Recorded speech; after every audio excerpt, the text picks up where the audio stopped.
CA और CS दोनों के एग्ज़ाम बहुत पास में आ गए हैं।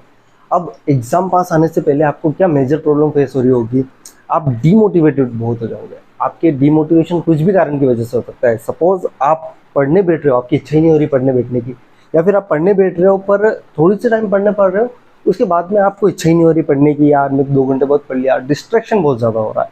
या फिर ये प्रॉब्लम भी हो सकती है कि आप पढ़ाई तो कर रहे हो, बहुत अच्छे से पढ़ रहे हो, बट आप सोच रहे हो कि हाँ मैंने कल क्या पढ़ा था, मैं रिवाइज करने के लिए जा रहा हूँ, तो आपको कुछ याद ही नहीं आ रहा है, क्योंकि आपका जो लेंथ है, आपकी जो कोर्स है, सिलेबस है, वो बहुत ज़्यादा है। इतनी सारी रेगुलेशन, इतने सारे प्रोविज़न, इतने सारे एक्ट, एक पर्सन के लिए याद रखना बहुत मुश्किल होता है।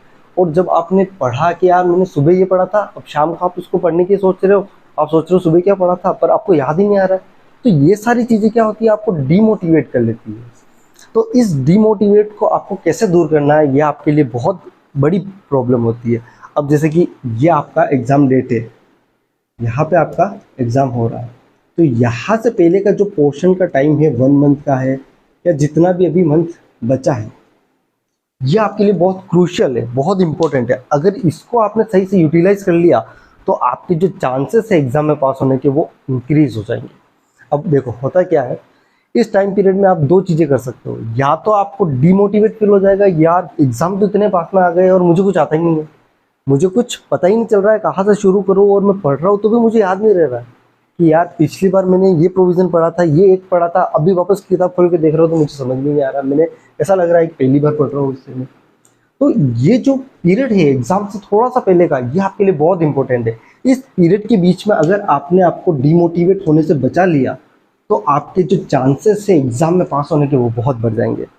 अब इस पीरियड के बीच में डीमोटिवेट होने से बचे कैसे, इसको हम 2-3 प्रॉब्लम से सॉल्व करने की कोशिश करते हैं। प्रॉब्लम आ सकती है कि जैसे आपकी पढ़ने की इच्छा ही नहीं हो रही है, आप पढ़ने बैठ रहे हो पर आप 2-3 घंटे पढ़ रहे हो, डिस्ट्रैक्शन ज़्यादा मिल रहा है आपको। वो डिस्ट्रैक्शन कैसा भी हो सकता है, जैसे मोबाइल का हो गया या कुछ भी हो गया। थर्ड, आपके पास सिलेबस वगैरह रेगुलेशन इतना है कि आप पढ़ रहे हो और आपको याद ही नहीं रहता है, आप बहुत डिमोटिवेट हो रहे हो, यार मेरे को याद ही नहीं हुआ, सुबह पढ़ा था वो शाम को याद नहीं हुआ, एग्जाम में कैसे लिख पाऊंगा, ये वो।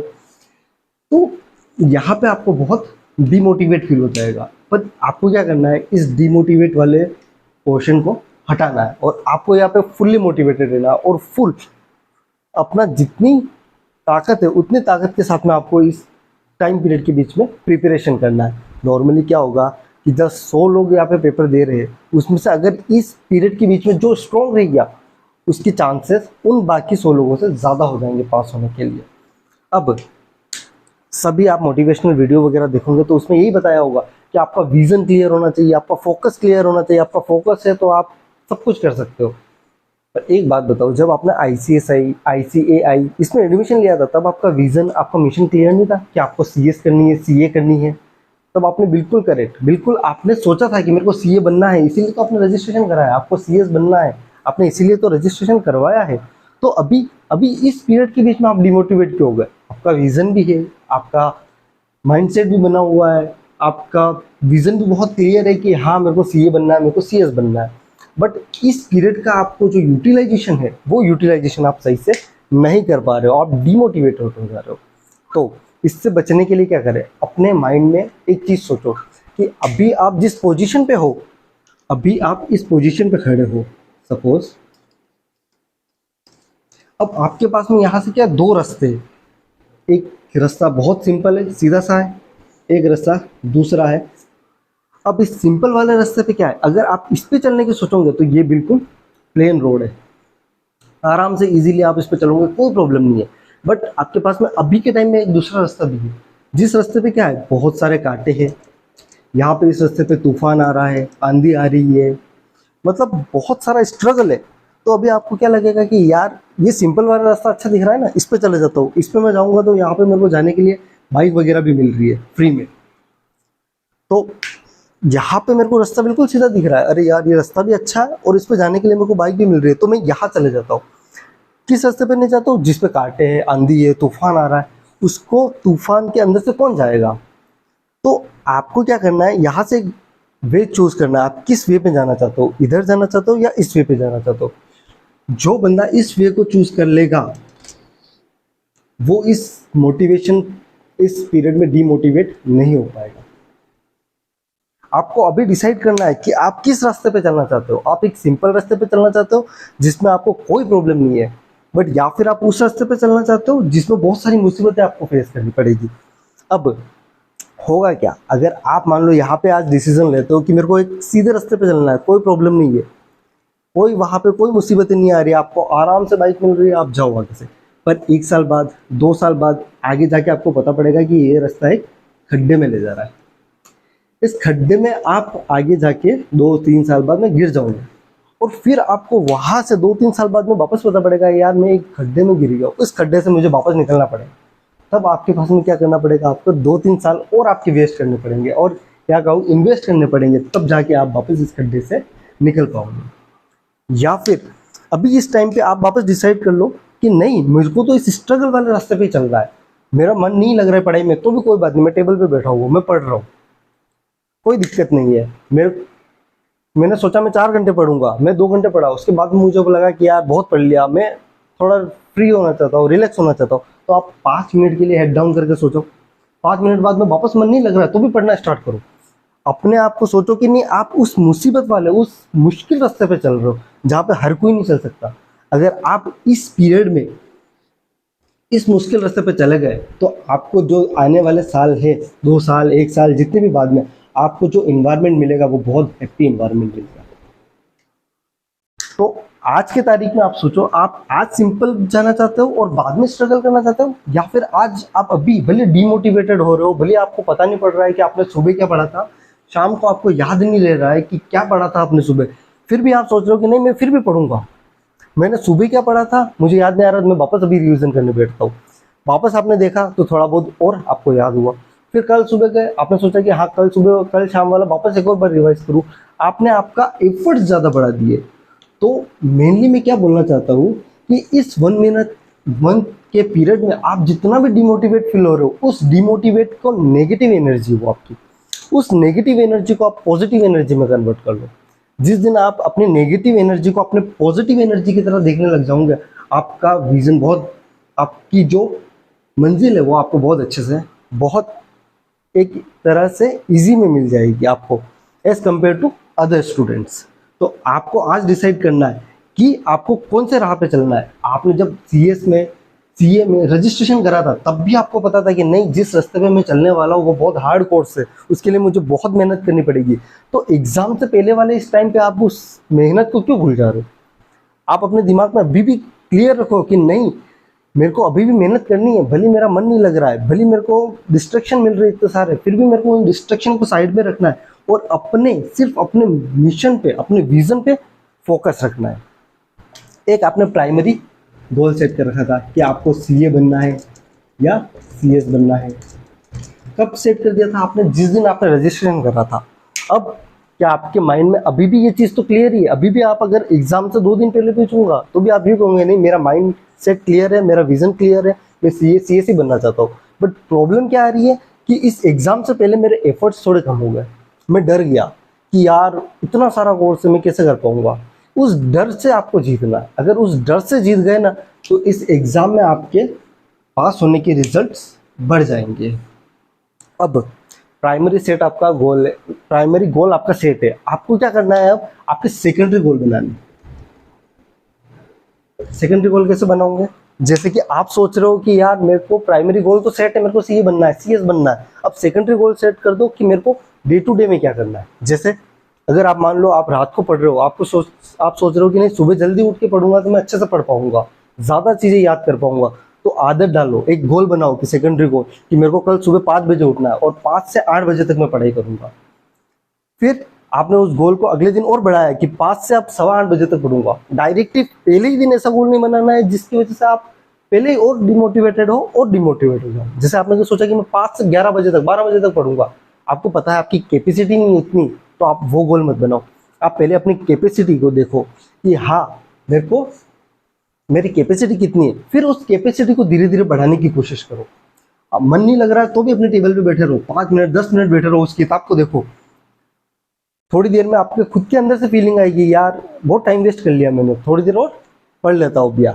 तो अपने आप को डिस्ट्रैक्ट मत होने दो, अपने छोटे छोटे सेकेंडरी गोल बनाओ जो आपकी हेल्प करेंगे प्राइमरी गोल को अचीव करने के लिए। जहाँ मैं 2 घंटे पढ़ रहा था, फिर ब्रेक ले रहा था, वहाँ पे मैंने टाइम थोड़ा बढ़ाया, 2 घंटे 10 मिनट बढ़ाया, अगले दिन 2 घंटे 20 मिनट बढ़ाया, फिर 2 घंटे 30 मिनट बढ़ाया। ऐसे कर करके अपने छोटे छोटे गोल क्रिएट करो। जहाँ पे आप एक दिन में 8 घंटे पढ़ रहे थे, वहाँ पे आप गोल सेट करो कि नहीं, एक सप्ताह मुझे 10 घंटे पढ़ने, फिर अगले सप्ताह मुझे 11 घंटे पढ़ने। ऐसे जो गोल आप क्रिएट कर लाओगे तो आपका जो प्राइमरी चीज है वो आपकी क्लियर हो जाएगी। सबसे पहले क्या करना है, आपको आज डिसाइड करना है, आईने में खड़े रह के एक खुद से पूछो कि आपको आसानी वाली लाइफ चाहिए आज और कल जाके स्ट्रगलिंग वाली लाइफ चाहिए, या फिर आज आपको स्ट्रगल कर लेना है और कल आपको एक ऐसी लाइफ चाहिए जिसमें आपके माता पिता, आपके भाई बहन आप पे प्राउड फील कर रहे हैं कि आपके पास में एक प्रोफेशनल डिग्री है।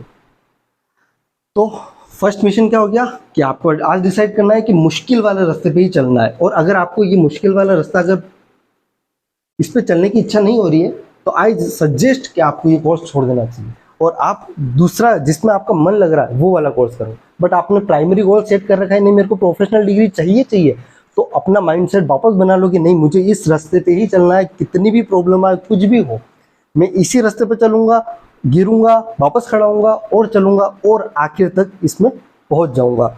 ये रास्ता खुद ही बोल रहा है कि इस रास्ते पे तूफान चल रहा है, इस पे आंधी आ रही है, तो उस आंधी को भी अगर आप चीर के आगे निकलने की स्ट्रेंथ रखते हो तभी इस रास्ते पे चलने की कोशिश करना। अदरवाइज आप दूसरा रास्ता ले लो, आप किसी और चीज में, आपको किसी और फील्ड में इंटरेस्ट है, आप वो करो, आप उसको अपना प्राइमरी गोल बना दो और उस पर फोकस करो rather than professional degree CA और सीएस पे।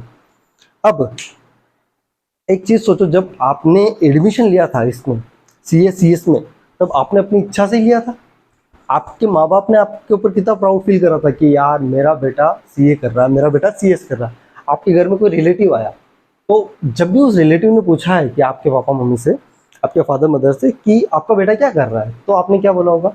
आपके फादर मदर ने क्या बोला? मेरा बेटा सीए कर रहा है, मेरा बेटा सीएस कर रहा है, मेरा बेटा सीए कर रहा है, मेरा बेटा सीएस कर रहा है। तब आपके ऊपर क्या लगा था? अरे यार मेरे पापा मम्मी कितना प्राउड से बोल रहे हैं कि मेरा बेटा सीए कर रहा है, मेरा बेटा सीएस कर रहा है। अब सोचो कि अगर आप मान लो इस टाइम में डिस्ट्रैक्ट हो जाते हो, डीमोटिवेटेड हो जाते हो, इस रास्ते को छोड़ने की सोचते हो, तो कल जाके आपका रिजल्ट अगर नेगेटिव आता है और वही रिलेटिव आपके घर में मान लो साल भर बाद आया, 6 महीने बाद आया, और वो आपके पापा से वापस पूछ रहा कि क्या हुआ, आपके बेटे ने प्रोफेशनल डिग्री कर रहा था, सीए कर रहा था, सीएस कर रहा था, रिजल्ट आ गया, क्या हुआ? तो आपके पापा क्या बोलेंगे उसको? मतलब उनके दिल में दुख तो होगा, पर वो बोलेंगे यार नहीं यार, सीए सीएस कोर्स बहुत हार्ड होता है, सब नहीं बन पाते, मेरा बेटा नहीं कर पाया। उनको वो कभी आपको यूँ नहीं बोलेंगे कि है ना, नहीं मेरे बेटे ने ना मेहनत नहीं करी, मेरे बेटे ने पढ़ाई नहीं करी। उनको पता है पढ़ाई तो करी है, बट आपको पता है कि आप लास्ट के टाइम में डिमोटिवेट हो गए थे। तो इस डिमोटिवेट को हटाओगे तो आपके पासिंग के रिजल्ट जो परसेंटेज है वो बढ़ जाएंगे। अब आपके फादर वहाँ पे है ना एक थोड़ा सा एम्बेरस फील करेंगे यार कि मेरा बेटा नहीं हो पाया। आज वो गर्व से बोल रहे कि मेरा बेटे ने सीए कर रहा है, मेरा बेटा सीएस कर रहा है, बट कल जाके अगर नेगेटिव पॉइंट आएंगे तो वो उनके थोड़ा सा उनका एटीट्यूड में चेंज हो जाएगा। वही सोचो अगर आप मान लो इस पीरियड में मोटिवेट ही रहे और आपने अच्छे से पढ़ाई करी, आपने स्ट्रगल करा, आपका पढ़ाई का मन नहीं लग रहा था तो भी करा, आपको याद नहीं हो रहे थे सब चीज़ें तो आपने रिवीजन की चीज़ें बढ़ा दी। आपने सोचा जहाँ मैं 8 घंटे पढ़ रहा हूँ मैं 12 घंटे पढ़ूंगा, उस 4 घंटे में मैं रिवीजन करूंगा कि कल मैंने क्या पढ़ा था। हर एक ही चीज़ को इतनी बार पढ़ूंगा कि वो याद तो हो ही जाएगा मुझे। तो एफर्ट्स मैंने बढ़ा दिए, उस एफर्ट्स बढ़ाने की वजह से अगर आपका रिजल्ट पॉजिटिव आ गया तो कल आपके फादर और मदर आपको, रिलेटिव को, आपके फ्रेंड्स को, आपके उनकी सोसाइटी में जितने भी पर्सन रहते हैं उन सबको प्राउड के साथ कह सकते हैं कि नहीं मेरे बेटे ने सीएस कर रहा था और मेरा बेटा सीएस हो गया। अज्यूम करो, एक just close your eyes and assume करो कि आप एग्जाम के लिए बहुत अच्छा पढ़े, आपने एग्जाम दिया, बहुत अच्छे से आपने एग्जाम दिया, रिजल्ट आया। रिजल्ट वाले दिन आपके फादर, आपके मदर, आपके ब्रदर सिस्टर सब आपके साथ में बैठे हुए कि हाँ क्या रिजल्ट आएगा, रिजल्ट देखते।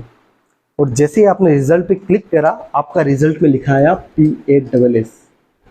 सोचिए आपके माँ बाप कितना प्राउड फील करेंगे उस दिन। उनके चेहरे पे जो खुशी होगी ना, उसका एक लेवल ही अलग होगा।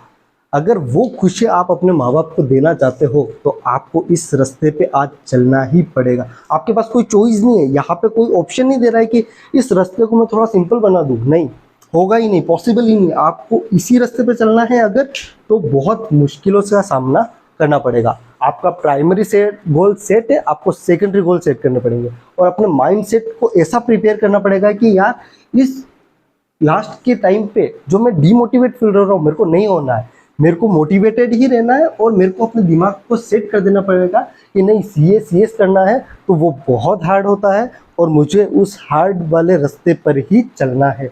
अगर ये चीज़ आपने सेट कर दी है तो फिर इसको करने के लिए, इस रास्ते पे चलने के लिए जितनी भी चीज़ें करनी है ना, वो आप आसानी से कर पाओगे।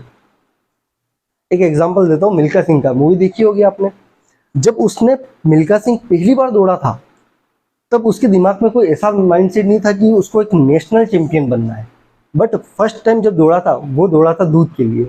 उसे किसी ने बोला था कि जो फर्स्ट आएगा उसे दूध मिलेगा। तो उस टाइम उसके पास में ये गोल नहीं था कि मेरे को नेशनल में जाके सबको हराना है, नेशनल में नंबर 1 पे आना है। उसका उस टाइम टेम्परेरी गोल था कि उसको दूध पीना। तो उस टेम्परेरी गोल की वजह से उसने रेस में दौड़ा और फर्स्ट आया। फिर उसके बाद में आगे आपने देखा होगा, एक वो ब्लेजर होता है इंडिया का ब्लेजर होता है, वो उसको चाहिए होता है। तो जब उसके दिमाग में आ जाता है कि नहीं मेरे को ये ब्लेजर चाहिए, तो उस ब्लेजर को पाने के लिए वो दौड़ता है। अब समझ रहे हो ना, आप वो दौड़ने के लिए दौड़ नहीं रहा था, वो ब्लेजर पाने के लिए दौड़ रहा था। तो आप भी आज जो पढ़ रहे हो ना, वो सिर्फ पढ़ने के लिए नहीं पढ़ रहे हो, आप एक प्रोफेशनल डिग्री पाने के लिए पढ़ रहे हो। तो आप जब भी सोच लोगे कि नहीं मुझे CS बनना है, कुछ भी हो जाए, तो उसके लिए जो भी एफर्ट्स डालने हैं, जैसे कि आपको स्टडी करनी है हार्ड, वो ऑटोमेटिकली होगा। आपका दिमाग सेट हो गया कि नहीं मुझे CA बनना है, मुझे CS बनना है, उसके लिए क्या करना पड़ेगा, स्टडी करनी पड़ेगी। तो स्टडी ऑटोमेटिकली होगी आपकी। क्यों? क्योंकि आपका दिमाग सेट है, मेरे को CA बनना है, मेरे को CS बनना है। अगर फिर भी नहीं सेट होता है तो मेरे हिसाब से एक दिन आप एक साथ ट्राई करिए, 24 घंटे में हर 5 मिनट के अंदर अपने आप को फील कर रही है कि आप एक प्रोफेशनल है, आप एक CA है, आप CS बन चुके हैं। और वो 24 घंटे का 24 आवर्स की ज़िंदगी जिए, ऐसे जिए जिससे आप एक प्रोफेशनल हो। और फिर अगले दिन वापस आप एक नॉर्मल ज़िंदगी जिए जिसमें आप पढ़ाई कर रहे हो CA की। आप फ़र्क देखना, जिस दिन आपने सोचा था कि आप CS हो, उस 24 घंटे आपकी खुशी का लेवल क्या रहता है, आपके पेरेंट्स क्या सोच रहे होंगे उस टाइम, कितने हैप्पी होंगे वो कि हाँ मेरा बेटा CA बन गया, मेरा बेटा CS बन गया है। जब अगले दिन आपको ये चीज़ रियलाइज होगी ना, तो ऑटोमेटिकली आपके एफर्ट्स बढ़ जाएंगे स्टडी को लेकर। और जिन बच्चों ने, जिन स्टूडेंट्स ने इस 1 महीने के अंदर के पीरियड को अच्छे से यूटिलाइज कर लिया, आई गारंटी उनके चांसेस दूसरे स्टूडेंट्स से पास होने के बहुत बढ़ जाएंगे। तो आपको यहाँ पे क्या करना है, आपको पहले आज ही डिसाइड करना है कि CS करना चाहता हूँ या नहीं करना चाहता हूँ। करना चाहता हूँ तो माइंडसेट ऐसा करना है कि 24 घंटे तक यही सोचो कि मेरे को मुसीबत वाले रास्ते पे चलना है। आप पढ़ाई करने बैठ रहे हो, 2 घंटे पढ़े, आप थक गए, फिर भी आपको दिमाग में आ जाना चाहिए कि नहीं ये तो है ही है, मुसीबत वाला रास्ता ही है, इतनी आसानी से नहीं मिलेगा। ऑटोमेटिकली खुद को मोटिवेट करना है कि नहीं मैं तो मुसीबत वाले मुश्किल रास्ते से ही चल रहा हूँ, उस मुश्किल वाले रास्ते से चलने के लिए मुझे वापस और पढ़ना पड़ेगा, मुझे CA बनना है कि नहीं बनना है। अगर आप खुद को मोटिवेट करते रहोगे तो आपकी स्टडी वैसे ही होती रहेगी। और उसको ईजी करने के लिए थोड़ा आप अपने सेकेंडरी गोल बनाइए। जैसे कि अगर सुबह उठने की प्रैक्टिस डाल रहे हो तो धीरे धीरे थोड़ा सुबह उठने की कोशिश करिए। सुबह 5 बजे उठिए, 4:30 बजे उठिए, फिर धीरे धीरे 4 बजे उठिए। ऐसे करके आपका स्टडी आवर्स को बढ़ाइए। आई बेट आपके चांसेस अच्छे रहेंगे।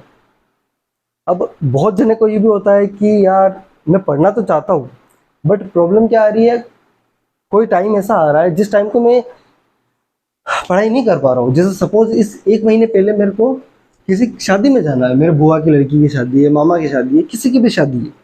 तो अगर मान लो 7 दिन उस शादी में बिगाड़ दिए तो मेरे पास बच्चे कितने, इस महीने में से 7 दिन कम हो गए मेरे। और 7 दिन एग्जाम से पहले बहुत मायने रखते हैं।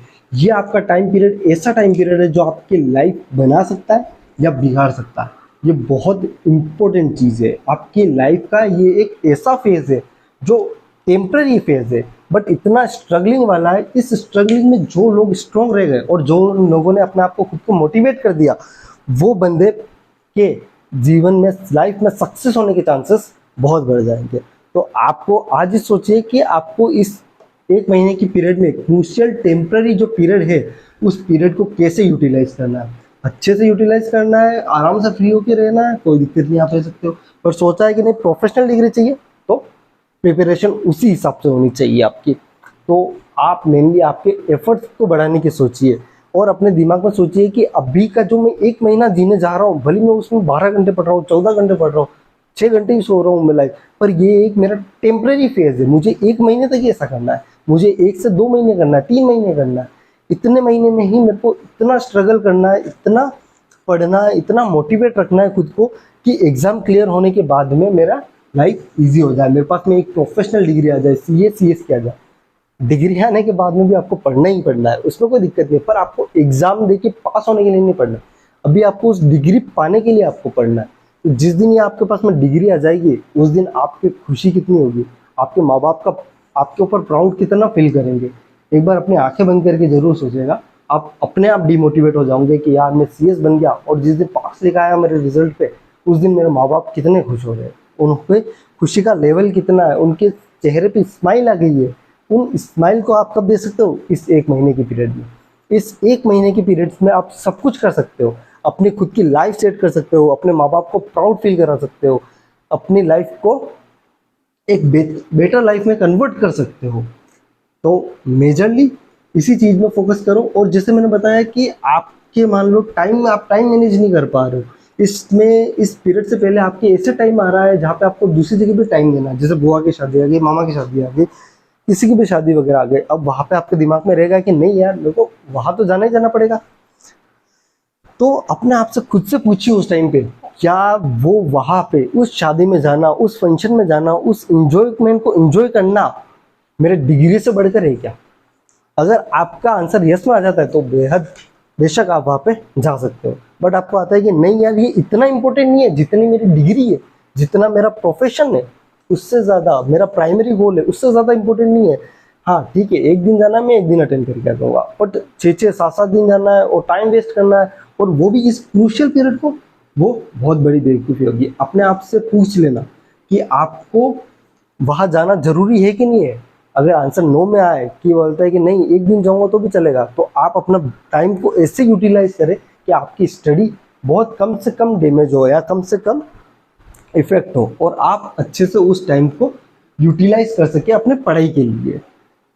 अब टाइम मैनेजमेंट सबसे बड़ी बात होती है आपके गोल की। गोल आपका पहले से क्लियर है, आपके एफर्ट्स में कमी आई है, उस एफर्ट्स की कमी की वजह से आप कभी कभी डिमोटिवेट भी फील हो रहे हैं, या फिर आप एफर्ट तो कर रहे हो बट आपका माइंडसेट ही ऐसा चल रहा है कि यार मैं पढ़ रहा हूँ इतना सारा पर याद नहीं रह रहा है, इतना सारा कोर्स कैसे याद रखूंगा, इतना सारा सिलेबस कैसे याद रखूंगा। इन चीज़ें आपको डिमोटिवेट कर रही है।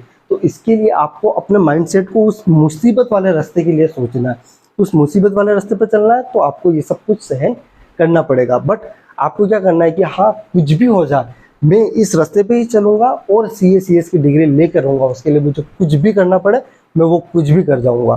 तो ऑटोमेटिकली अगर आपका ऐसा माइंडसेट हो गया है तो आपकी पढ़ने की जो स्ट्रेंथ है, जो एफर्ट्स है, वो ऑटोमेटिकली बढ़ जाएंगे। वीडियो के एंड में एक बात कहना चाहता हूँ मैं, बहुत सारे बच्चे ऐसे होते हैं जो फाइनेंशियली अफोर्ड नहीं कर पाते इतनी महंगी महंगी बुक्स को, इतने महंगे महंगे कोचिंग सेंटर को। तो उन बच्चों से मेरी रिक्वेस्ट है जिनके पास में बुक्स पड़ी हुई है, आप पास हो गए हो, नेक्स्ट लेवल पे चले गए हो, आपकी पुरानी बुक्स पड़ी हुई है, आप यूज़ नहीं कर रहे हो, तो ऐसे किसी को आप डोनेट कर देवे, या फिर ऐसे किसी बंदे को, स्टूडेंट्स को दे देवे जिसके फाइनेंशियली प्रॉब्लम है और वो स्ट्रगल करके फिर भी वो कोर्स करने के ट्राई कर रहा है, कोशिश कर रहा है। तो आप अपने जैसे कि कोई ऑनलाइन कोर्स लिया आपने, उसके व्यूज़ वगैरह आपके पास में बच गए हैं, तो आप उनको ट्रांसफ़र कर दो, ताकि अगर आप हेल्प करोगे ऐसे बंदे की जिसको आज ज़रूरत है, क्योंकि आपको ऊपर वाले ने ऐसा बनाया है कि आप किसी और की हेल्प कर सक रहे हो। अगर आपने उसकी हेल्प करी तो कल जाके अगर वो ऐसा बन गया कि वो दूसरों की हेल्प कर सकता है और हेल्प करेगा, तो आपको कितना अच्छा लगेगा उस चीज़ को लेके। तो ऐसे बच्चे जिनको आपको लगता है कि हेल्प करनी चाहिए, आपके उनके पास इतना मटेरियल नहीं है, स्टडी मटेरियल नहीं है, इतना पैसा नहीं है जिसकी वजह से वो स्टडी महंगी महंगी कोचिंग क्लासेस ले सके, बहुत सारे अलग अलग टाइप के स्कैनर वगैरह ये ले सके, तो आप अपने स्कैनर अगर उनको चाहे तो दे सकते हैं। Thank you.